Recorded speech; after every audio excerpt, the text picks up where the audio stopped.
Hey, this is Andrew Lim, inviting you to go out on the limb. Salam from Baku, Azerbaijan. Yes, really excited. Always wanted to come here. And it happens to be a really beautiful day despite the city being notorious for its wind.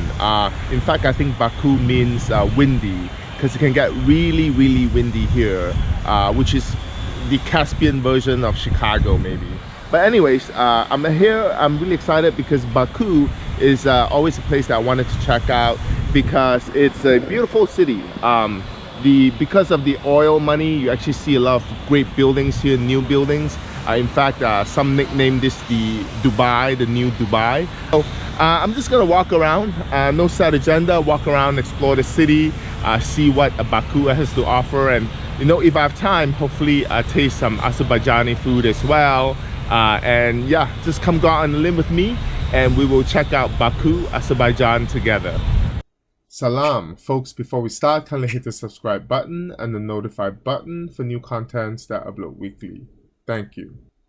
So the city, when I was here, was getting ready for the F1 Formula race. As you can see, there are actually roads being lined up as tracks, as the city was gearing up for this important event. And there were actually a lot of roadblocks, including near the old city. So speaking of the old city of Baku was a walled city that dates back to the 12th century. Some people argue that it actually dates back to the 5th century, but there's actually not concrete evidence for that. So as for now, the city that we know at least dates back to the 12th century. So the city was divided into several quarters, which also serve as social divisions.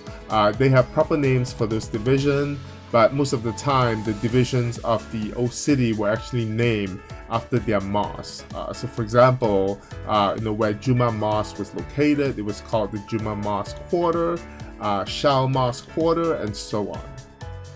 So Baku, like her country, has actually seen several colonizations, starting with the Ottoman Empire, Persians, Arabs, and most recently the Russian Empire. So as a result, the old city's architecture, has an Eastern as well as a Western influence, like Baroque style architecture. So in December 2000, the old city of Baku, with the palace of the Shirvanshahs as well as the Maiden Tower, became the first location in Azerbaijan that were classified as UNESCO's World Heritage Site.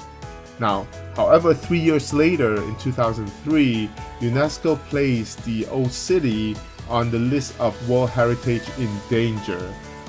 They actually cited damage from a November 2000 earthquake, the poor conservation efforts that followed, as well as a dubious restoration efforts, which I think so. I mean, the old city to me looked very manicured, like it's brand new. There was no traces of history because everywhere was clean and pristine. So maybe it is that clean, but it sure does not look very old to me. So this is the Juma Mosque. It was actually built in the 12th century. The mosque has been rebuilt several times. The present mosque that we see here was actually built in 1899 and has a small minaret next to it.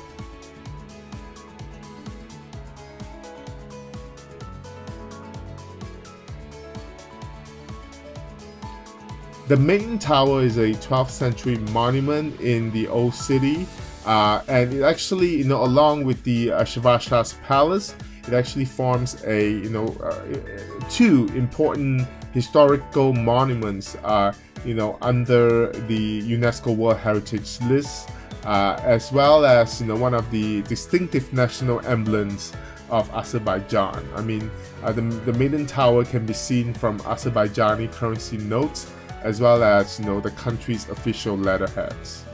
So there is actually not a whole lot in the Maiden Tower. It actually houses a museum, as well as a gift shop. And if you climb all the way to the top, the view that you actually get will be the old city, the Baku Boulevard, as well as, a wider vista of the Baku Bay.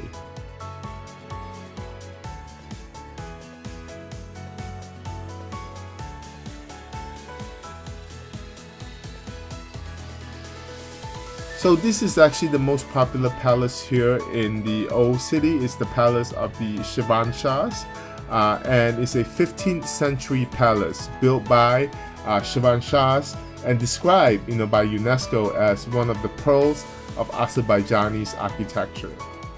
Now the courtyard is peaceful and offers a nice view of Baku, old and new. There is an admission fee to get in. The admission fee is around $10 from what I recall. And I think it's actually worth coming to see if you just want to see a palace. Like I said, it's brand new inside, which I just can't quite, because I've been to a lot of historical sites, and even though it's clean, it doesn't give you that, brand new construction feel, which actually the palace of Shirvanshahs gave me, which is everywhere I walk inside the palace, it felt brand new to me. So like I said, everything is the tad manicured, I think, with this city, even with the old part of the city, which I think it's very interesting.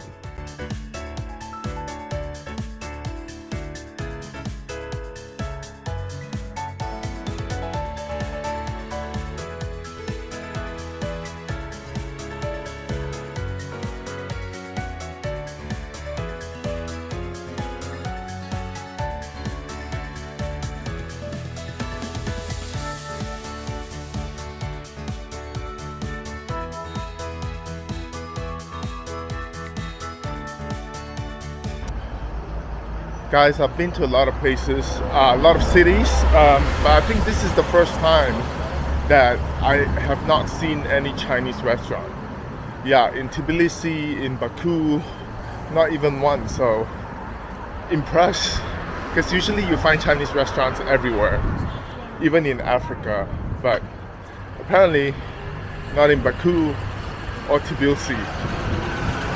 So along the city wall, there's actually a street called the Kala, which actually has a lot of bars and restaurants. It's a really lively street. So this is actually the street where you actually can come and just find places to eat or drink or chill as you actually enjoy the city wall, the view of the city wall, that is. And at the end of the street, you actually find a restaurant that serves up really good local Azerbaijani dishes called Kayana.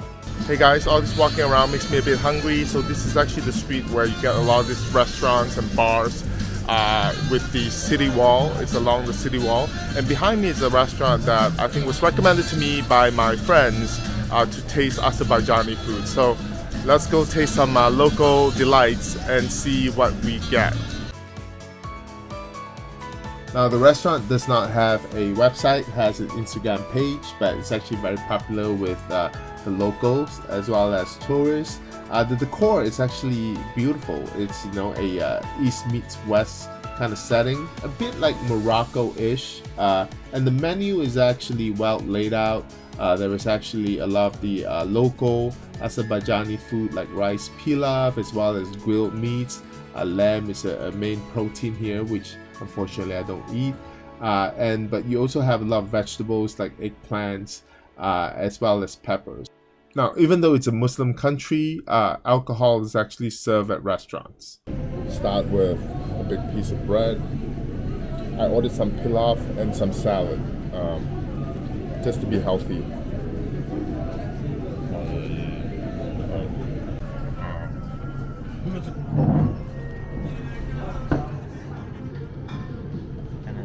Yeah, sure. So, wow.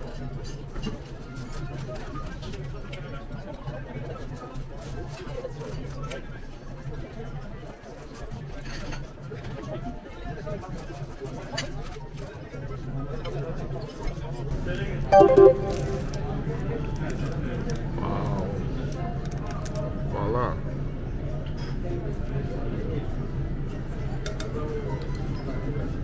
Do you want? Yeah, I will ask you really. Oh yeah. Put it, yeah.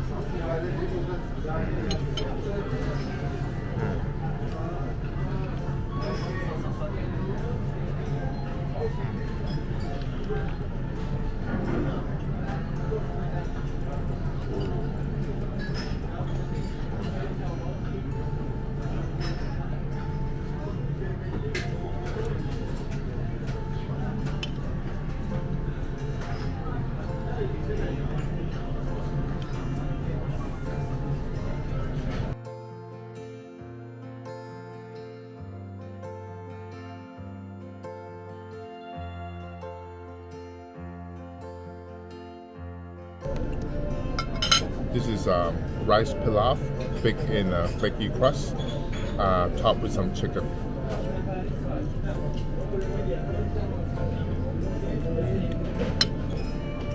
Really good. And that's the crust.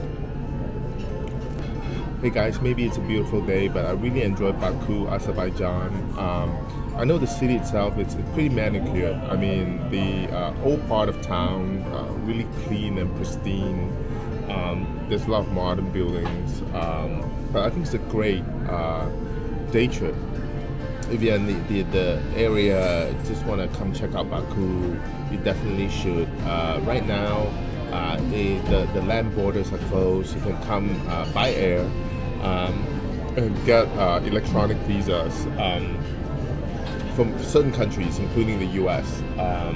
But no, it's just very enjoyable. The people are nice, friendly. I'm here at a restaurant called Kiana, and actually it's really, I feel like it's very unique and casual and comfortable and colorful.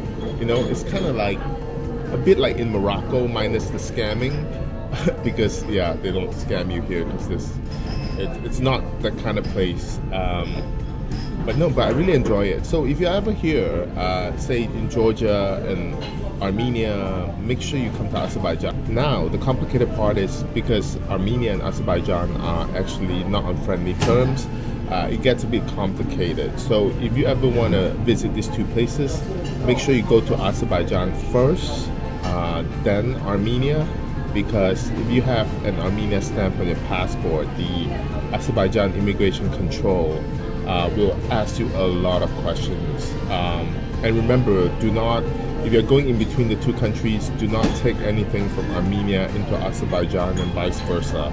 Yeah, because of an ongoing conflict that they have right now over a plot of land that it's still at war. So as long as if you're here and you don't go to the area, you're fine. But just be careful. But anyways, I would definitely recommend coming to Azerbaijan as well when you're in Georgia, because it's worth it. So I had a really memorable visit here in Baku, Azerbaijan. If you are in the Caucasus, countries, just come here for a visit. It's worth it.